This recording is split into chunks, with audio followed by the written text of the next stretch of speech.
Hello and welcome to HTMcast number 7. Yeah! Woo! Numbers, they're going higher. Do we actually have anything to talk about this episode? We have a couple of things. Has anything happened on League of Legends this week? No, really. Lots of things.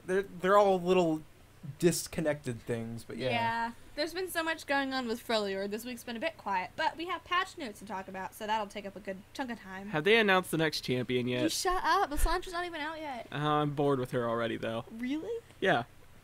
I hate you so much. He got into an ARAM game, and he got Lissandra on the PvE, but there's no splash art, and he was like, which champion am I? Because I couldn't tell who I was. There was no splash art. The skins weren't telling me. I had to ask someone else who I was. It's funny. Jeez. Anywho, hi guys. Hi, I'm Ty. I'm the leader of HTM. He thinks he's the leader.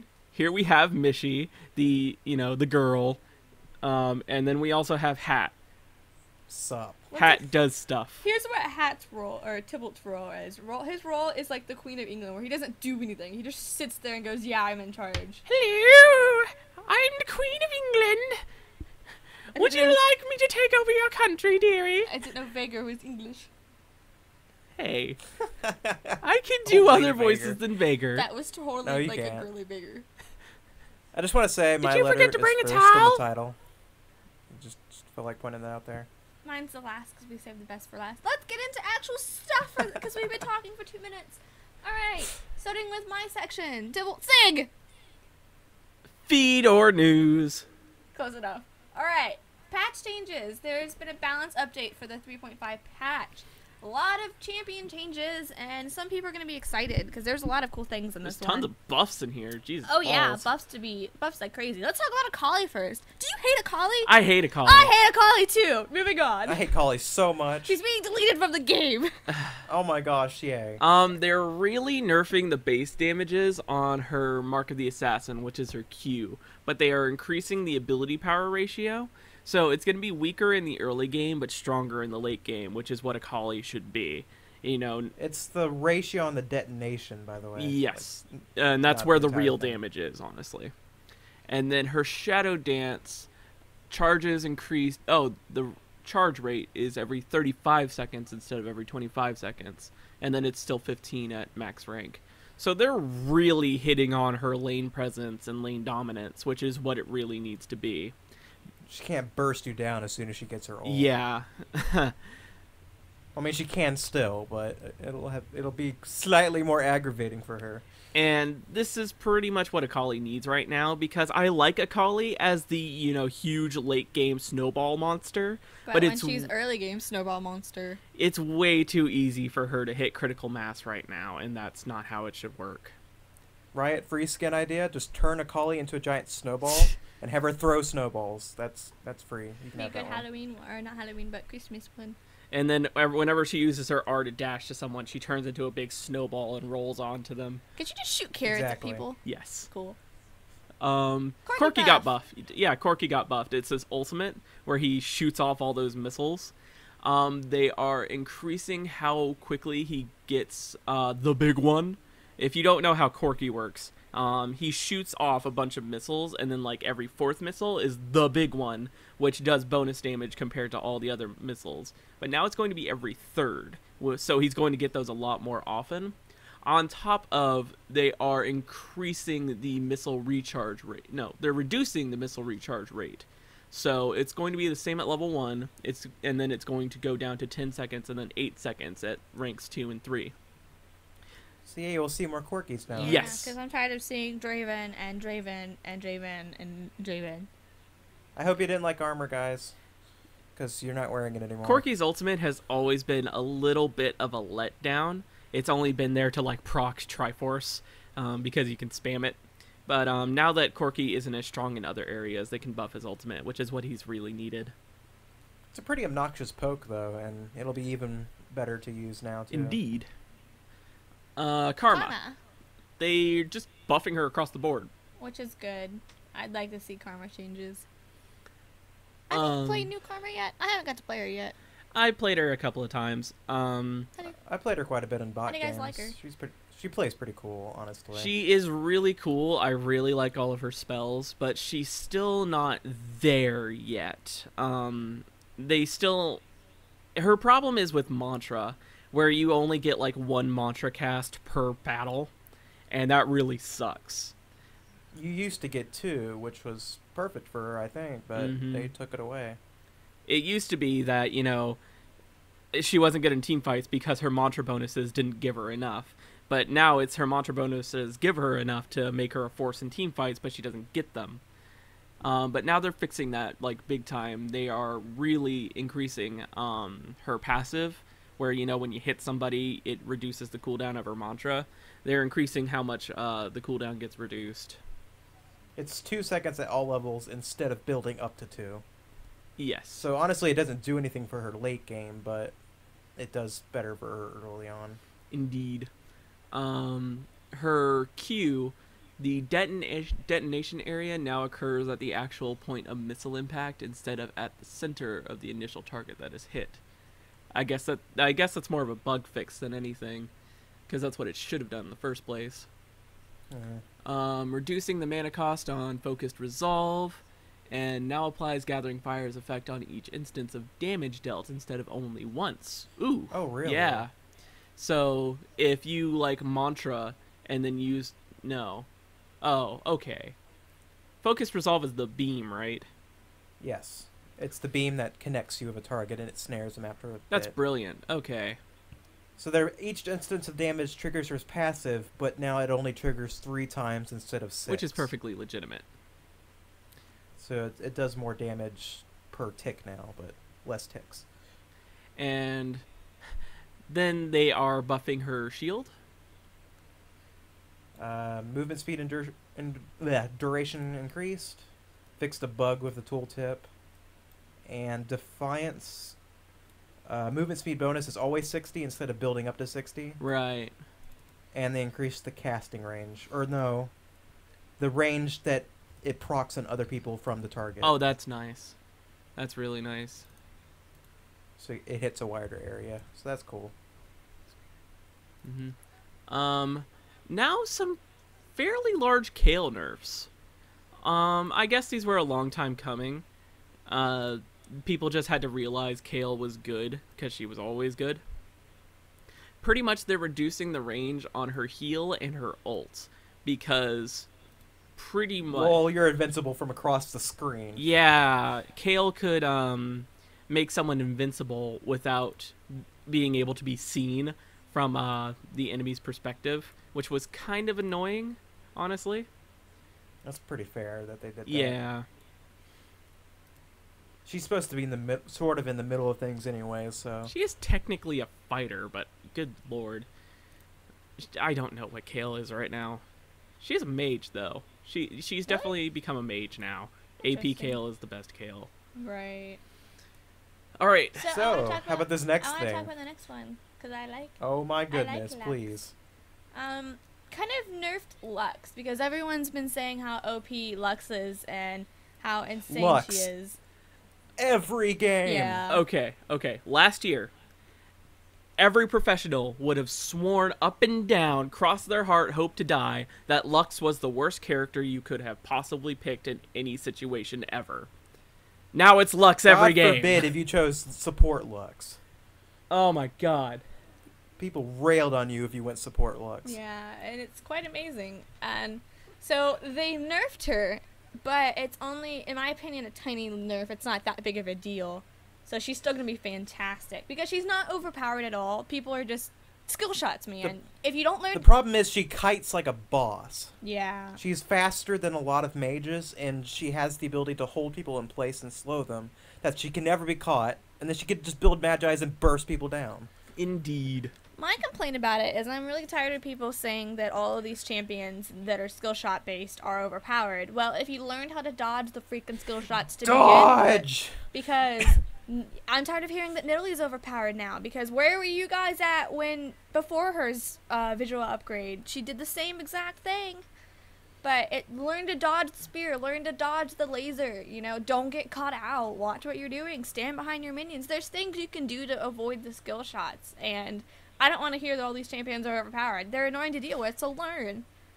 Popularity OP, not skill shot. Yeah. I like how the hypocrisy and how much we hate Akali, and then once it gets to characters that we like being nerfed, we're like, oh, just learn to play.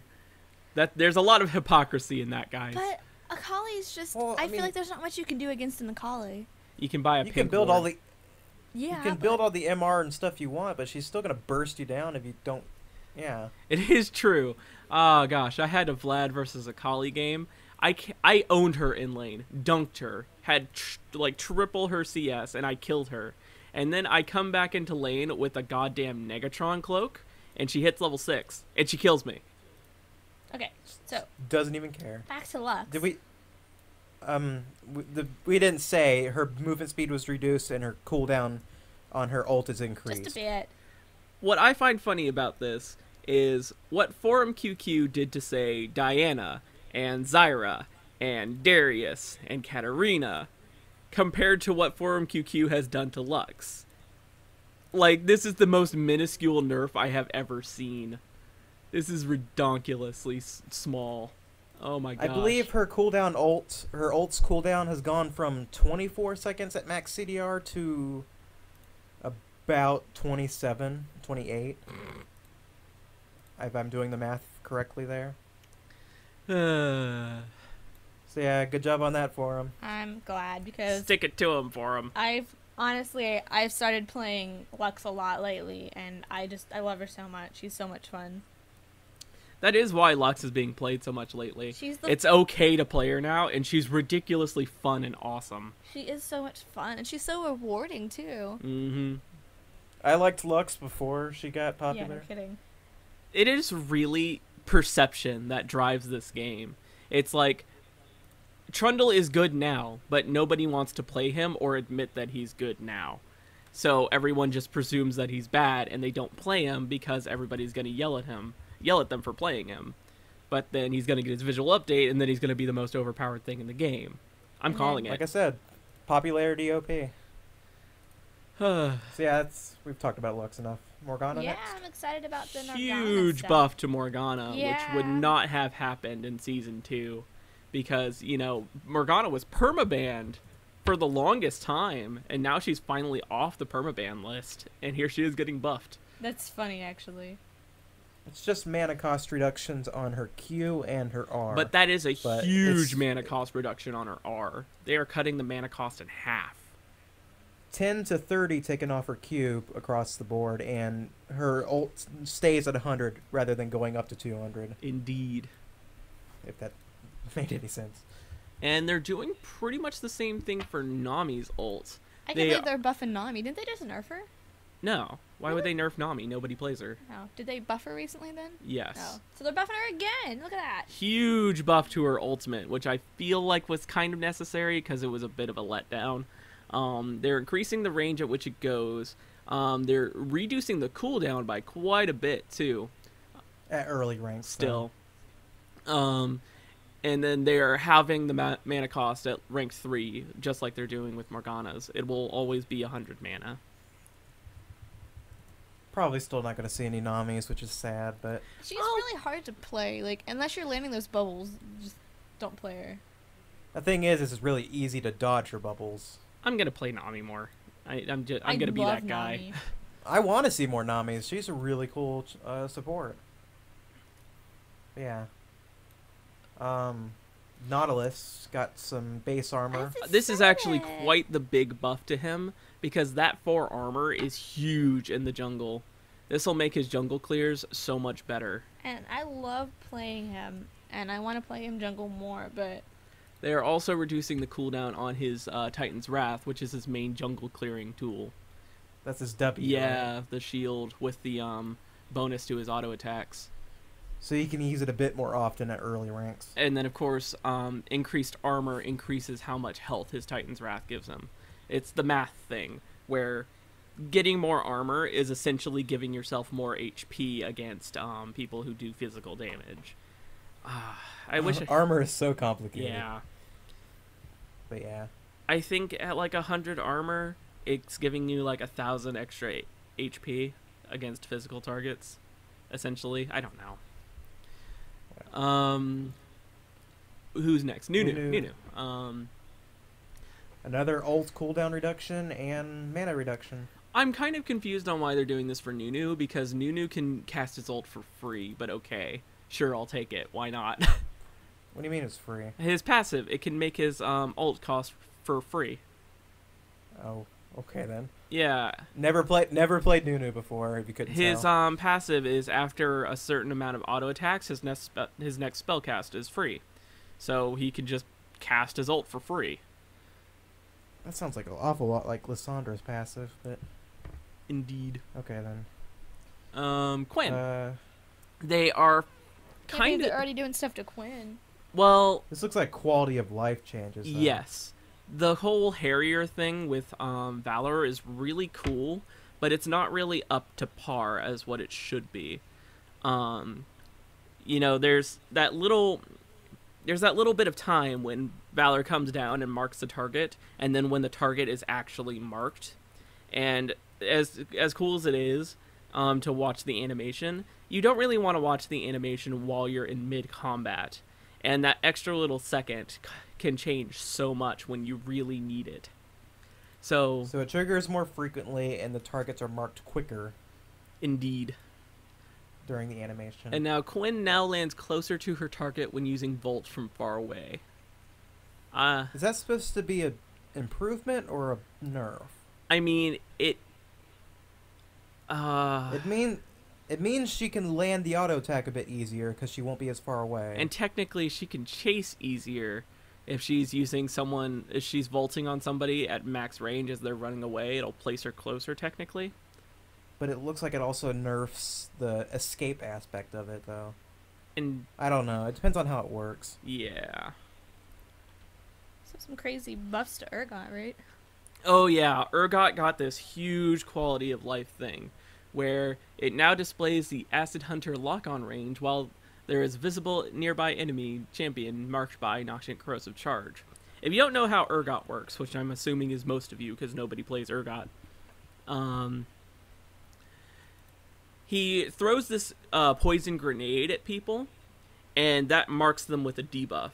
And as long as they have the debuff from the poison grenade, his Q, where he launches the blade from his hand, will lock on, go over minions, and have near infinite range as long as he can see you. I played Urgot for like a week just for lulz, and I actually really liked him. He's pretty insane when he gets his gear and stuff. You can just... Oh my lord. He is the ultimate lane bully because he can just hit you with the grenade and keep pelting you with his Q, and there's no way to get away from it. And he can just force you out of the lane. It's basically his auto attack. Yeah, give or take. Yeah, He's more held back by his mana than anything else. But he has Mirror Mana now, so that's pretty cool. Indeed, he loves mirror mana. Volibear. Nerf, unfortunately. Yeah. It was kind of necessary. It was coming. They don't like how he can have Rolling Thunder at rank 1 and have the full benefit of the spell. Because you're not using it for damage. So they lowered it early, but they actually increased it a bit at max. Indeed, so. which is I'm thankful for that. So it's not a completely flat nerf. It's just not as good at earlier ranks. And you have to rank it up to get the full movement bonus that you want. So that's all the champions done. What? Guys, they changed the spirit items again. Really? I think this one is going to be the end of it, though, because they're finally just good. They finally just make sense. Spirit of the Ancient Golem no longer takes the Giant's Belt, but instead it takes the Kindle Gem. And you no longer get the free 30 armor out of nowhere. Like, I'm not sure if you guys noticed, but Spirit of the Ancient Golem just gave you 30 armor without having to build an armor item. Never played a jungler that used Golem. Yeah, you just got 30 free armor from it. So they're dropping that, but instead you get the 10% cooldown reduction from the fact that it builds out of a Kindle Gem. And the cost was reduced by 300 due to this change. Mm-hmm. So that's pretty cool. The Elder Lizard now builds out of the stone and 2 longswords. Indeed, which is quite nice because saving up for that pickaxe really sucked. That was a long time without, being able to have an item or blowing all that money on just a pickaxe. So that's also a 300 reduction, bringing it in line with Golem. And it loses a bit of attack damage from that, but not enough to matter. What really mattered about it was the true damage that you got, honestly. And they already nerfed that to the ground, I think. Did they? Yeah, I think. I don't know. That was probably a couple patches ago. They've been changing these items so much, that's why I'm sick of seeing them every patch. It's true. What did they do to Seraph's? They reduced its shield, how much mana it used, which in turn reduced how much shield you got, but they gave it a base shield. What? They gave it a base, so you'll always get that set amount, and then it will be plus that mana. So if you were at low mana, you got essentially no shield.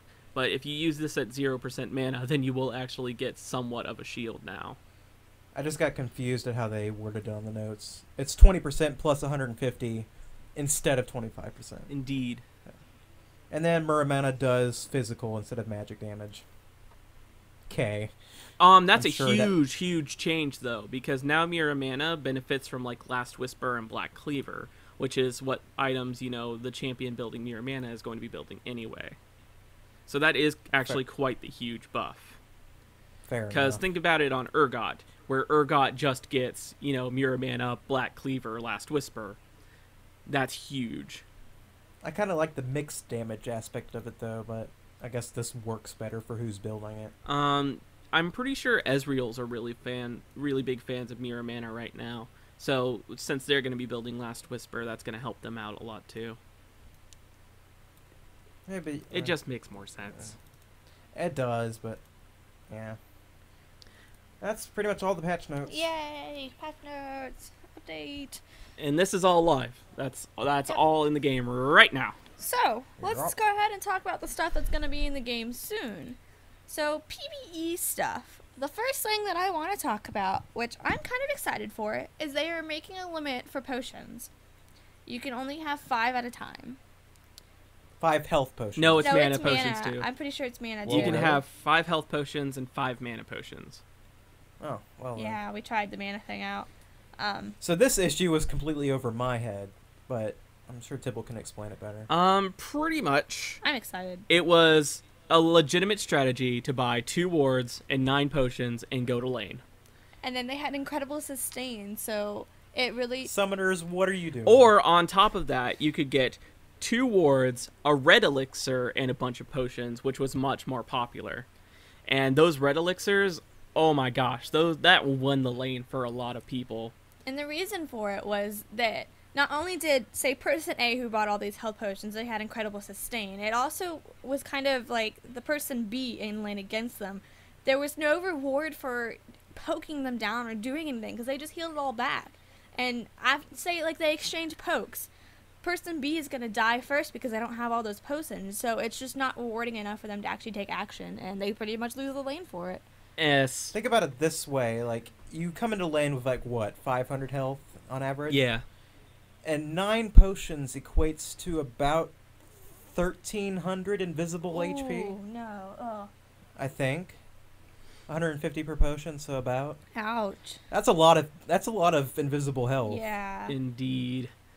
And if you're playing a mana person, this is kind of like the problem they had with Garen, where if Garen was against a mana person, they had to kill Garen all in one go, or they weren't going to kill him because he just healed back and you would run out of mana before he ran out of health.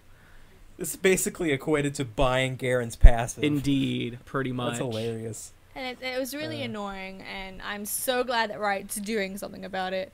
And I'm glad that it's 5, because it doesn't mess up junglers that way, and that's nice. That is the main point of why it's 5, because legitimate builds always got the 5 potions anyway. You know, Cloth 5, Machete 5. I know junglers that I could not do without 5 potions. Yeah. Oh my gosh. But yeah. So, onto the shop interface. Everyone knows lately that on live, the shop interface has been pretty, and it looks cool. They're changing it a bit. Instead of having like the 2 columns, there's 3 columns, so it's like a little bit wider and you see some more items. They widen the window, yeah, too, right? nothing major, but don't look at the This is- item shop while you're in a bush because you'll never see anyone coming. Indeed. You shouldn't be doing anyways. Bad. Bad people. Bad summoners. I can't tell you how many times I've died from recalling while looking at the I shop. know. I've gotten good about doing it. Or at least if I do it, I'm constantly checking the screen around me to make sure nothing's coming up. And I've got my clicker over the X button to GTFO. You can hit escape. That too, but still. I don't When do my that hands are on anymore. QWER, I don't want them to be all the way up at escape because then I'm just like, hitting tab, trying to cue them. Have you ever hit tab when you're trying to stun someone and you could have gotten the perfect one, but no, your finger was on tab and not No, Q? because I'm not bad at the game. Shut up.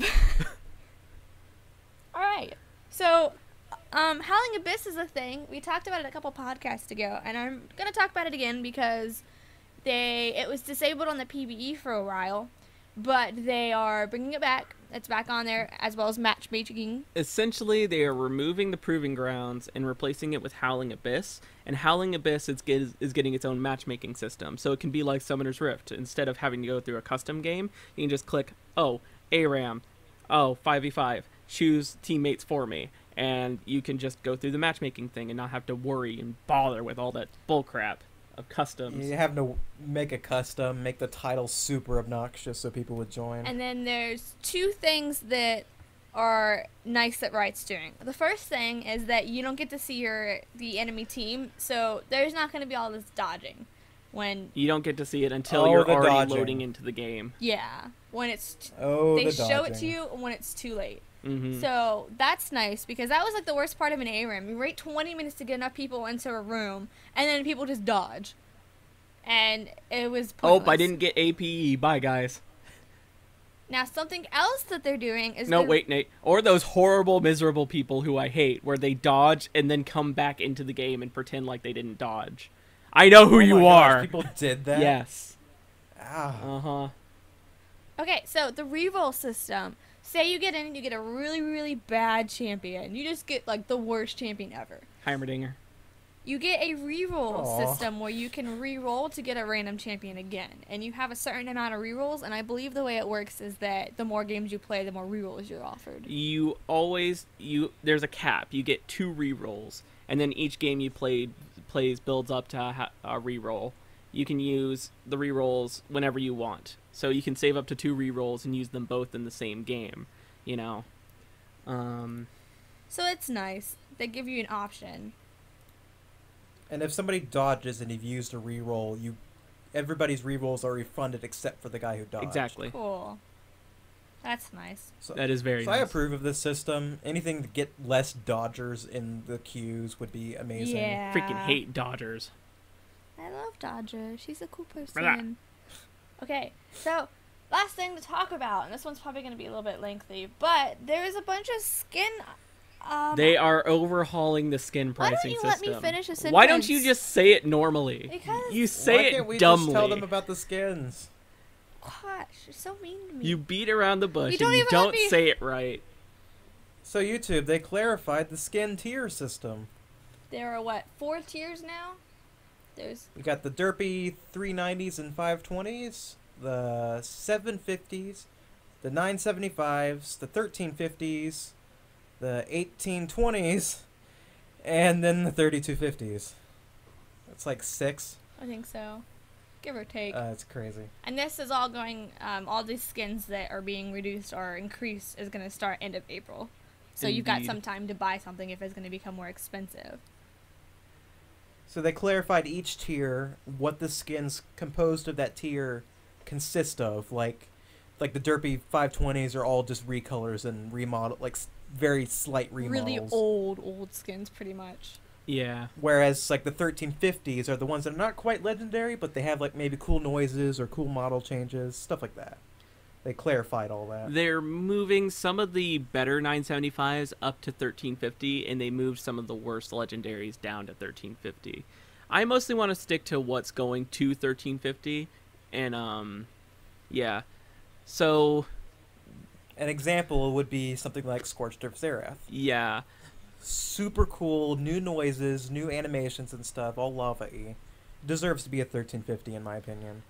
So the 3 skins they're bringing down from Legendary to 1350 are Astronaut Teemo, Lion Dance Kog'Maw, and Piltover Customs Blitzcrank, which admittedly are some of the worst Legendary skins at this point. They're still fantastic, but Lion Dance Kog'Maw doesn't actually do anything different aside from the fireworks. They're not quite Legendary status. Yeah. But before you get all upset that they're reducing the price on them. What do you mean? The people who own these 3 skins before they switched them down to the lower price are getting a partial refund. Okay. Because they're refunding the difference? Yeah, no matter when you bought it, from what I understand. Because Legendaries have this price guarantee or something on them that they'll refund you if they do anything Which to is it. nice. I appreciate that, because I don't want to be buying Pulsefire Ezreal and the next day it's $9.75. So skins that are going from $9.75 to $13.50, this is where a huge point of contention and drama is these skins were $9.75, but they're being moved up. And some of them I understand, like Arcade Sona is a fantastic skin. It does deserve to be $13.50. Let's just go down the list. Sad Robot Amumu, perfectly legitimate. It's got so much new stuff. Blitzcrank is beautiful. Soul Reaver Draven is nice. It's really nice. It's got the model changes and a complete different voice filter. So yeah, Steel Legion Garen, which I'm kind of upset about because I haven't gotten it yet. I'm surprised. Remember, you have until the 25th to get these. So Frostblade Irelia, I don't agree with, cause that skin doesn't really appeal to me much. Warring Kingdoms Jarvan IV, that's kind of sad. Also Warring Kingdoms and Shao. Both of those, but they do deserve it. They have the changes to warrant it. So. Full Metal Jace, I understand that one. Glacial Malphite and Blackthorn Morgana, those are some pretty old ones. They've been at $9.75 for quite some time. But they do deserve it. Is Blackthorn all that different? I've never really seen lots of cool stuff. Like a lot of her stuff has like this cool like leaves blowing in the wind kind of animation. It's really nice. Okay. Astronautilus. I'm excited about Astronautilus. I was so confused when Teemo was so expensive and then Astronautilus was so cheap. But now they're even. Which means if they come out with any future astronaut skins, they're going to be $13.50. Oh, I can't wait. Arcade Sona and Tyrant Swain, both deserving. Battlecast Urgot, I'm a little questionable about. It does deserve it, but keep in mind, Urgot doesn't have any other good skins. This is Urgot's only good skin. Well... Only good skin. Maybe they'll be giving him new skins soon. Only good skin. And of course, Scorched Earth Xerath. Pool Party Ziggs. I can see it. There's so much changes to that skin. It's worth it. Now, the one that I don't get is Wildfire Zyra. Wildfire Zyra does get a bunch of new models for all her plants, though. Yeah, but I don't know. I was not ever impressed by that skin to begin with. And I was not impressed by that skin whatsoever, but it does warrant it. It fits the definition. It has enough fiery effects that it's pretty different from Classic, but it's still just a little bit lame.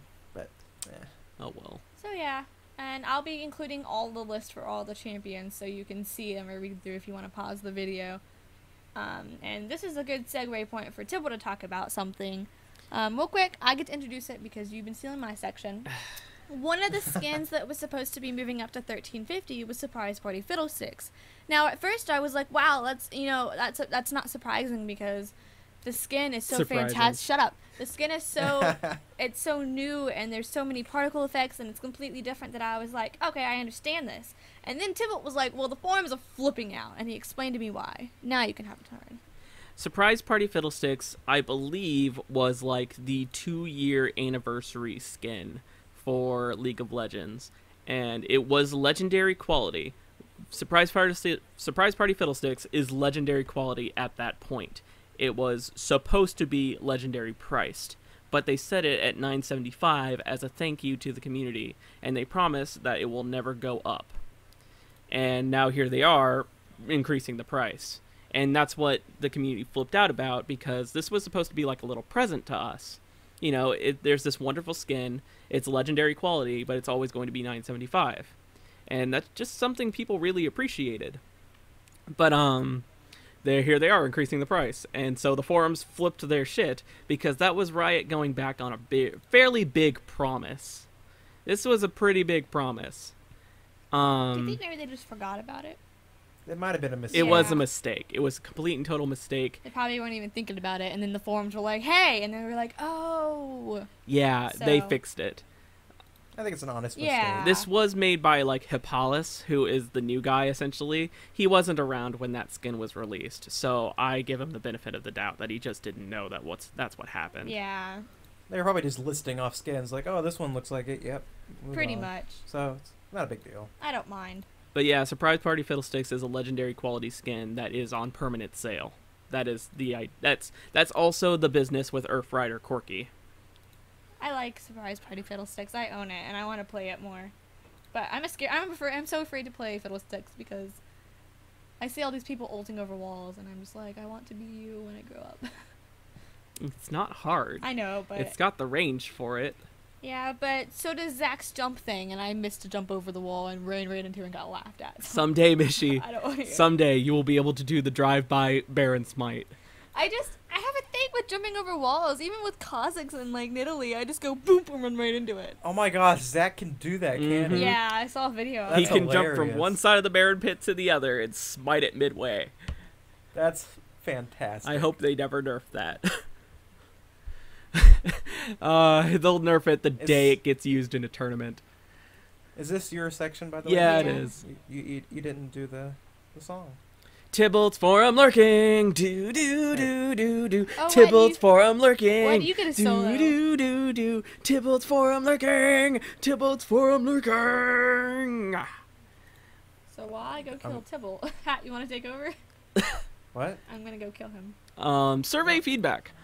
I don't know what he's talking about. So, somebody was like, oh, hey, I've been getting a lot of surveys lately. You know, after a game, it asks, hey, was this game enjoyable? What did you think of Zach if you were in a game with Zach? I didn't get any of those. I never got a survey. We don't play PvP that much. I play PvP all the time. I only play PvP. Well, My Davin... opinion, Nah. Davin responded, giving some specifics onto how the survey system works. They made it's a conscious choice that you really don't get a survey that much. Because they want it to matter. Or never if you're us. Mm-hmm. Is this something that's happening on live, by the way? This or is it on just live. PvE? I've seen it. Okay. And when playing with my other friends, they've gotten it too. I don't have other friends. Yeah, I've never gotten one. Continue, sorry. So yeah, the surveys are actually fairly in depth. You know, the one that my friend got was in a game after Zach. It was like, do you believe Zach is well designed as a character? Do you believe Zach is well designed as a champion? Do you believe Zach is fun to play against and stuff like that? That's pretty cool. So these are pretty legitimate surveys, and they do listen to like every bit of feedback. And I'm really glad that they're doing this. But it is a conscious choice that you don't get them that much because they had to choose between wanting them to matter or wanting people to know that they're listening. And yeah, Accuracy is probably better. Because if you get a survey after every single game, you're just going to stop doing them after a while. Indeed. Or you're going to give like fake answers, as opposed to, oh, hey, I'm getting a survey and I know Riot's going to read this, so I'm definitely going to put down exactly what I think. So do they have like data from it now, or what? What was the forum post about? They were just answering how it worked, pretty much. Oh, okay. And then the big, huge thing. Oh gosh, this forum thread has been on this thread has been on the forums for like 2 weeks. Every day getting bumped constantly. And it was about how Riot really needs to answer people about Dominion and its balance. Because as of right now, Riot has been completely like laissez-faire. We don't give a shit about Dominion and Twisted Treeline balance. We are only balancing for Summoner's Rift. And that's completely unfair for Dominion and Twisted Treeline players, you know, all 10 of them. I can tell you for a fact that I'd play Dominion a lot more if it was more balanced and also worked properly. I love Twisted Treeline, but I'm tired of the whole play tank or GG. Dominion's so much fun too, but I have this particular bug, and I know it's living on the forum somewhere, where your mouse freaks out and turns into a really weird cursor, and sometimes just goes invisible. That's not good at all. It makes it unplayable, and it's really sad because I like Dominion. So, this thread has been on the forums for quite some time, and it's gotten tons and tons of bumps and upvotes. And then it finally got the red response from Riot Gnome, where they pretty much confirmed they were going to do map-by-map balance changes, where a champion will be balanced completely differently on one map from a different map. So if a champion is on Summoner's Rift, they're going to play the same way you like them on Summoner's Rift, but as soon as that champion goes to Dominion, they're going to, have different mana costs and how much damage they do. So they're finally going to be balancing for Dominion and Twisted Treeline, but they found the way to balance all the maps separately. So a champion who's getting nerfed on Twisted Treeline is not going to be nerfed on Summoner's Rift. A champion who's getting buffed on Dominion is not going to be buffed on Summoner's Rift. So this is quite the endeavor. Yes. I am so excited. So everybody gets to be happy, cool. finally. It's going to be so confusing in patch notes now. Oh my I goodness. hope they, separate it, Summoner's Rift, Dominion, Twisted Treeline, instead of, oh god. We can count the guys on forums who don't read things. They're like, well, oh my god, why is this guy getting buffed? When it's just on another map. Yeah. But yeah, it's pretty cool. I'm glad they finally acknowledged those two maps. Because, people kind of like to play on them. Yeah, I love Twisted Treeline, but it's just... This also may mean that Dominion and Twisted Treeline are going to have serious ranked now, because champions are actually going to be balanced. Is there ranked for Dominion? I would No. There's ranked for Twisted Treeline. They promised ranked for Dominion, but then they weren't. Dominion was fairly poorly balanced. You can just bring Jax or Poppy and watch them own everything. I'd love ranked for Dominion, though, if they fix it. And right? they are going to fix it. They are now balancing for Dominion and Twisted Treeline. Yay. I want ranked for ARAM. I was about to just say, speaking of ranked, can we have ARAM ranked? Because that doesn't mean anything, so... It would mean nothing, but it would be brilliant. Yeah. I wouldn't even care. I just be like, yeah, I'm God tier, and ARAM, what have you been doing with your life? Diamond 1 in ARAM. That'd be so funny. That'd be brilliant. Please do that. Of course, right. with that, they'd have to make a bunch of limits, because someone with 10 champions and someone with 100 champions, there's going to be craziness, but they should do it where you have to own all the champions, or own, 90% of the champions. Because that's a lot fairer. Then no one would be able to play it, at least in ranked. I just want... They'd have to think this out, but yeah, there should be some sort of thing like that if they were to do ranked. Yeah, I only own 10 champions. Yi, Nidalee, Soraka, Sona, Janna, Caitlyn, Sivir. I've heard of people, making accounts with only the OP champions just for ARAM purposes. Which is really dumb, considering, ARAM is just custom games and they don't matter. I'd almost say, they should just unlock every champion for ARAM, Oh. but I know that probably wouldn't work out well. I don't know, I'd kind of like it. I'd like it, but I don't see people liking that much. Just makes it fair. It's oh, this is the first time I've played this champion ever. That's not fun for anybody, honestly. It would just... But it's... See, you gotta find some way of balancing And it doesn't really matter for me, because I always just get Karma and Evelynn anyway. At least they're good now, but ever since... I started playing ARAM. It's always been Karma and Evelynn. I'm only good at those characters because of ARAM and how much I had to play them on ARAM. I'm so looking forward to ARAM, though. Me too. I'm gonna play nothing but that. Expect a lot of that on our channel. We'll probably be pretty much just playing ARAM from now on as soon as we can get that out. Just nothing but ARAM videos. Live commentary, stuff like that. It'll probably replace my bot games. I play bot games for fun, just because they're super relaxing and nobody ever really takes them seriously. And you do get one of the days from ARAM matches. So if I can get that from ARAM and not be stressed out over fighting people, that'd be cool. It's true. I go into Murder Bridge to relax and to not fight people. It's true. Said Murder that- Bridge, you just run into the enemy team and kill everybody. Said that 8317 Ari. No, 837, Ari. It was 8317. No, it was 7. No, the other one was Okay. the Caitlyn. They ran into a bad Ari, guys. And Caitlin. They're not happy We got about into it. an ARAM game last night, and like... If each of your scores on Murder Bridge is single digits, you're not playing it right. You need to be in there killing everybody and dying a lot. It's called Murder Bridge. 2 of our people had 3 deaths by the end of the game, and they weren't doing anything. Like, Tybalt and I would jump in. I had, like, 15 deaths by the end of the game. I was Bray, and you were... Katarina. And we would go in, ace them, and then the other 3 of our team would just go back. You would launch your ult. I would go in and start Katarina-ing all over the place, and they would all die. And then they would be like, yeah, we're not really going to push. We want to play it safe and farm. They were afraid of Nidalee. They were afraid of Nidalee. Go ahead. Sorry, go. No, I was going to say, if anything, like, after you win a team fight, you should try to go get executed or something. It's true. That Caitlyn had, like, 200 CS by the end of the game. On ARAM. You don't do that! And it wasn't much of a coincidence that they had duo queue together, so...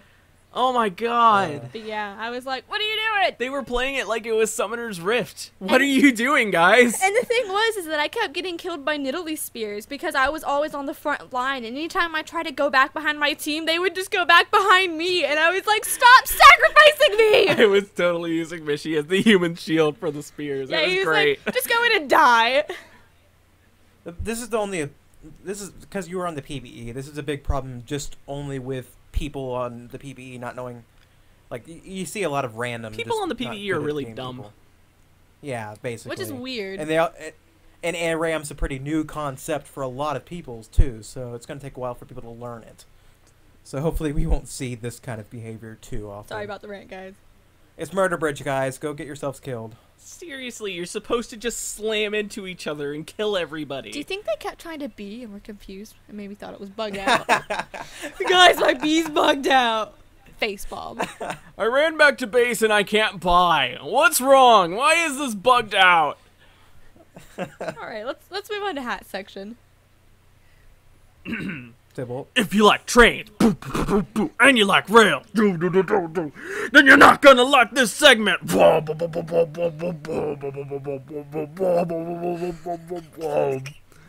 was beautiful. Be jealous, Mishy. Did you just dubstep? Yes. You're welcome. I don't even. So I'm not sure what order to talk about things today. I guess I can go ahead and just get the drama on the internet that's been going around out of the way. Yeah, what is this drama you're speaking of? It's sort of a thing I probably should have mentioned before, like in other episodes, but LucasArts got closed by Disney. Right. Disney's taking over the world! Woo! No, Disney had already bought Lucasfilms and LucasArts, and now they're just like, yeah, we only wanted Star Wars, and so they're closing out all the other stuff. What do you mean closing out? LucasArts made a lot of good video games. LucasArts into a marketing thing. They're going to license out the license to people, I think, is their plan. Like Grim Fandango and Day of the Tentacles, is that LucasArts stuff? I think so. That's a lot of what people are So they're not going about. to die, which is what, is breaking everybody's hearts. But everybody in LucasArts did basically get laid off, so you wouldn't see the guys from there anyways. Yeah, that's depressing. And that's just causing a lot of grief on the internet. People yelling at Disney and mourning the loss of the upcoming Star Wars titles that were canceled in this mix. They were canceled? Star Wars 1313 and Battlefront 2, I think. Right. Something Everybody's like First Assault. The internet is crying manly tears over the loss loss of Battlefront 2. No, it's not. I think it was called First Assault or something. I don't know. I didn't follow these games, but so they're not making any more Star Wars movies? No, they're making more Star Wars movies. They're just not making any more LucasArts games, which LucasArts is the games. Yes. So yeah, a lot of people are kind of upset about that. And the other bit of drama I saw was one of the EA executives went on a sort of tirade on Twitter about mocking people complaining about the always on potential of the Xbox 720, where the machine would require internet to Is that what that function. meme is? What meme? There's this meme of this guy. I think it's his Twitter picture, and there's just like, oh, you don't have good internet where you're from? Then just move. Is like what the memes are pretty much are. That's basically what he said, though. I don't know if it was serious or whatnot, but he said stuff like like he was basically just ripping on people who were complaining about this, like as if internet was a thing everybody has, which I know that's probably not true. A lot of people don't have access to good internet. Yeah. Oh, you can't afford an internet connection like mine? Then you should get a better job. He went on. He'd say he made stupid comparisons like electricity is not reliable, so don't go buy a vacuum cleaner. When in comparison to people saying I don't have good internet, I won't buy the new Xbox. Just stupid things like that make no sense. And soon after, like, he either got fired or quit. Like, obviously, because EA would not accept this kind of publicity. That is such bad PR. That is like the worst possible PR. You said this was EA, right? Yes. Why can't they do anything right? I said EA, didn't I? Yeah. This is Microsoft. Oh, that's even worse. I'm so damn it. That's somebody who works for the Xbox EA. company. Oh gosh. My bad, guys. EA did not do this. This was Microsoft, which is almost worse, I think. God, I'm so used to fussing at EA. That's why, like, oh, they did something again. Oh, god damn it. To clarify, Microsoft executive bad-mouthing people on Twitter got fired. Whatever. I guess this sort of leads into what I wanted to talk about next is the Xbox 720. The rumors about it and our thoughts about just basically the next generation in general. So that there have been, like I said, rumors of the new Xbox requiring always-on internet, and I think the other rumors are stuff like you can't use used games and stuff like that. And I gotta say, if any of this is true, I'm very sad. Like, I'm an Xbox person. I like the 360 more than the PS3. I just like the controller and stuff better. I don't play for the multiplayer, so I don't care about that whole aspect. But I might have to stick with Sony next generation and just forget about Microsoft. Unless Sony is doing it too. We haven't seen anything about Sony in this way, but I mean, like, there's no rumors around Sony about this. It's all on Microsoft. So for the people who might not understand, the next generation of consoles, it might not be possible to go to talk to a friend and be like, hey, can I borrow your game? And then play your friend's game on your console. And stuff like that. Because they don't want people playing used games. They want you to buy the game new. And if you don't... I don't think Sony's directly said yes or no to that. Huh? Nothing. I don't think they've said directly yes or no to the aspect of used games. But yeah, it seems like Microsoft seemed like the sort of people who would be more for it. Let's be honest. Yeah, I would expect that more from Microsoft than anything. We're talking about the people who still charge to use any of their online aspects. Any of them. If you want to play multiplayer on an Xbox title, you have to pay $14 or something a month. Whereas the PlayStation, you can pay, I think, $14 a month optionally, and you get a ton of free games and cool stuff, but otherwise you can just use the internet however you like. Indeed. So, I can't say I'm all that pleased with Microsoft that these rumors are true. We can only see with time if they are, but it's not looking hopeful. How are you guys looking forward to the next generation of I'm consoles? not. Pretty much. I'm just going to stick to the computer. PC. To be fair, I've turned into a PC gamer because the only video game I've been playing lately is League of Legends. And all the video games that are on my list of video games to play are like GameCube games. Like Fire Emblem was a GameCube, wasn't it? Path of Radiance was. Radiant Dawn is a Wii. Yeah.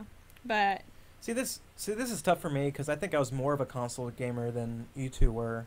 Like, I've owned, like, most of the consoles ever made. I don't own an Xbox 360 simply because I played World of Warcraft for that entire console generation. So you were, like, the earliest PC gamer out of us. Technically. Basically. If you can consider only playing WoW being a PC gamer, I don't think so, but... well, he sold his Skyrim to get Skyrim on the computer, so you're turning into one. Well, yeah, but that was because you can't get mods on PS3 Skyrim. You couldn't even get most of the DLC until now. Oh, that was a big issue because you had the PS3 version, Yes. which you couldn't get. PS3 did not get the DLC until like the last week or so. You know, DLC that came out last year. Plus the fact that Microsoft or the Xbox got the DLC first for like a month. Mm-hmm. So it's so lame.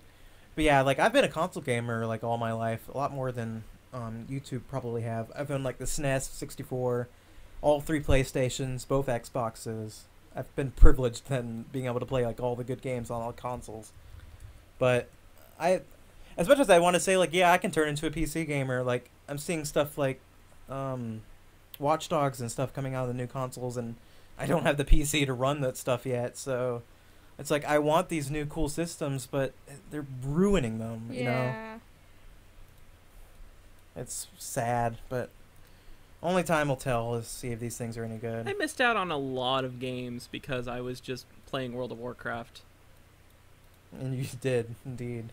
It's kind of depressing. You only really had the GameCube and the Xbox, nothing before. Yeah, I missed out on like all of Mass Effect. I haven't played a Mass Effect game.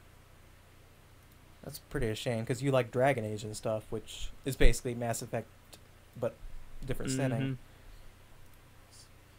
So yeah, but I'm not.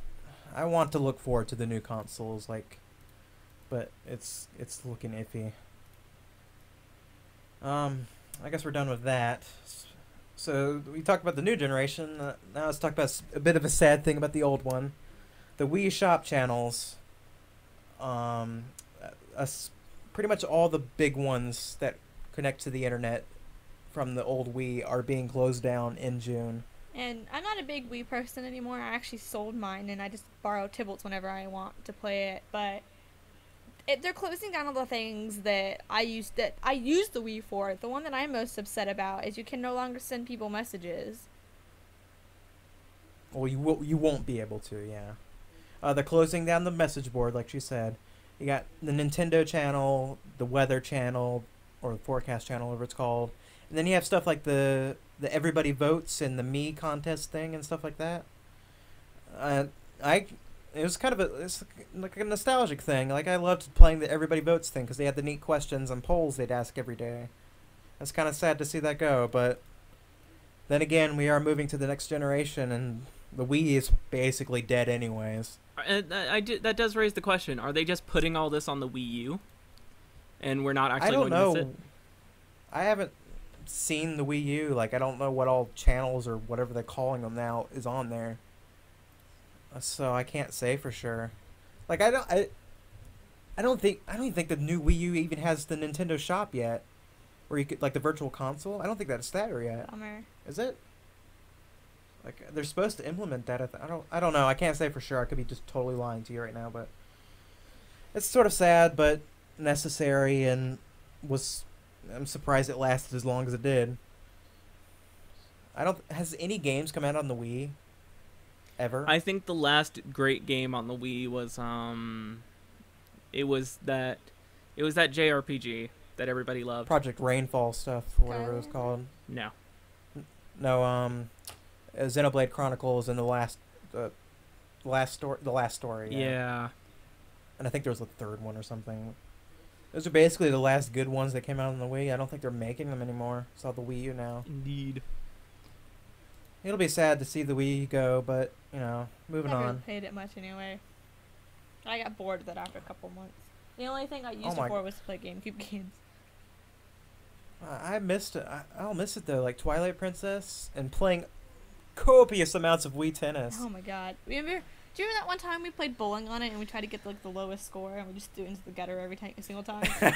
Those are good days, okay? That's sort of sad, but, new generations and all that. Yeah, moving on. I guess next thing I talk about is Dark Souls 2. Yay. Yay. Yay. They've had a bit of announcements lately, and a gameplay trailer or demonstration came out a couple days ago. 12 minutes of gameplay and the developer talking about different features and whatnot. Have you guys watched the video, right? Bits and pieces of it. I know the highlight of the video is this person using the cheer animation and then getting knocked off the bridge by a bunch of boars. It's basically a demonstration of all the different ways they're adding that you can die, just to mix things up. Because that's pleasant. Demon Souls and Dark Souls just hold a special place in my heart because they're like some of the only games that genuinely understand the importance of having a shield. You cannot go through one of those games without a shield. It's impossible. I mean, if you're like super good at the game and can dodge everything, sure, but it's either you dodge things every time or you use a shield. There's no medium ground. Indeed. Which is, it's cool. I liked Dark Souls. I still didn't beat it, actually. I got like so far into the game and just kind of dropped off, but yeah. Big thing, we're not having to fight for a PC port this time, and no games for Windows Live. Oh, thank God. None of that. I'm pretty sure I've lost like 3 Dark Souls saves because of games for Windows Live. Yeah. So many issues with the Dark Souls PC port. The modders couldn't even fix them all, but they sure they tried. You got to give modders points for freaking trying. Those guys are awesome. This is like the first instance of a terrible game port, like, getting so much support just because people want to play it. Yeah. Rightfully so. But yeah, this time we're getting a PC game right out of the batch, and I'm not sure what consoles it's coming from. I don't know if it's just next generation or if it may stick around this one, but I'd have to verify that. But it's probably going to be next generation, honestly. So it's looking good. They updated the graphics and whatnot. I think it's going to be set in the same world as Dark Souls. Like, I mean, I guess it'd be silly if it wasn't. Yeah, it's Dark Souls 2, unlike the last time where they just changed the name entirely. It's going to be the continuation of the Dark Souls story, where in Demon Souls they just wanted to completely revamp it. So you can watch the gameplay trailer if you want. It's sitting around. Like, we can link to it. They didn't show a whole lot, just basically how pretty it is and different aspects of. They were talking about how the enemies are more reactionary now. Like they'll react to what you do in smarter ways and That's stuff. definitely appreciated. Oh my gosh, can we talk about those enemies we saw wandering on the dark places with the giant ass shields on their back? We didn't watch the whole video. Okay, so there's these giant hulking enemies, like fully coated in armor. And they have these, like, just think Rammus. Mm-hmm. They have these big metal bull shield plates stuck to their back, and you can't backstab them. In fact, if you try to backstab them, they fall backwards onto you and just crush you. Brilliant. Oh God, that was like the whole point of the game was backstabbing everyone. Not really. The whole point of the game was not to die. Yeah, the best way to do that Backstabbing was the efficient way of doing that, yes. But they made enemies that specifically counter that because they're probably assholes or something. It's brilliant, though. They just fall on you and crush you. It's crazy. So that's an example of them like making the enemies smarter, I guess. Like instead of being able to backstab, they'll run into you. And there's another like with this big golem cyclops things like hiding behind a. It's like basically caged up, and it looked like it would just leave you alone unless you shot an arrow through the bars, in which it would knock the door down and proceed to go kick your ass. Brilliant. Brilliant. Yeah. So stuff like that. It's what we expect from Dark Souls. I'm looking forward to it as always. I guess that's pretty much it for the announcements. The last thing I really wanted to talk about was the Neverwinter D&D MMO appears to be going into a sort of open beta weekend, much like Guild Wars 2 did. On April 30th. And it looks like we might be doing stuff on it. Yay! So if you're interested, check back and look for footage. This is the one by Perfect World, right? These guys. I think so. I don't remember what the other stuff they did. Gosh. I can. Hold on, I think I have it pulled up. I know they've That's done not it. several other MMOs, so people are kind of like raising their eyebrows at this one, but it does look good. Perfect World Entertainment and Cryptic Studios. I'm not. Perfect World's done a lot of things. I just can't name them off the top of my head. But this does have next to nothing to do with Dungeons and Dragons Online, DDO. Aside from the fact that they're both licensed by Dungeons and Dragons. So it looks like it plays like how you'd think an MMO would, but it has like all the stats and the story of D&D. Yes. Which I think sounds cool. I believe it picks up from the story of Neverwinter, which I believe includes like Driss Duerden, that like the dark elf guy.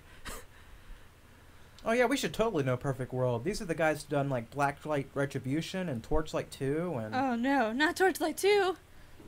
and a lot of things. So yeah. Raiders Z, that sort of Monster Hunter MMO thing.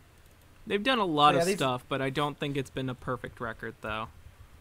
It's not a perfect record, but they should be pretty well known. But I do have some faith in them because they know how to balance a game. Because they're like, the in-game content is essentially balanced in such a way that if we can't beat it, then it's perfect. If we can't beat it internally, then it is perfect for the players. Yeah, we the developers. Yes.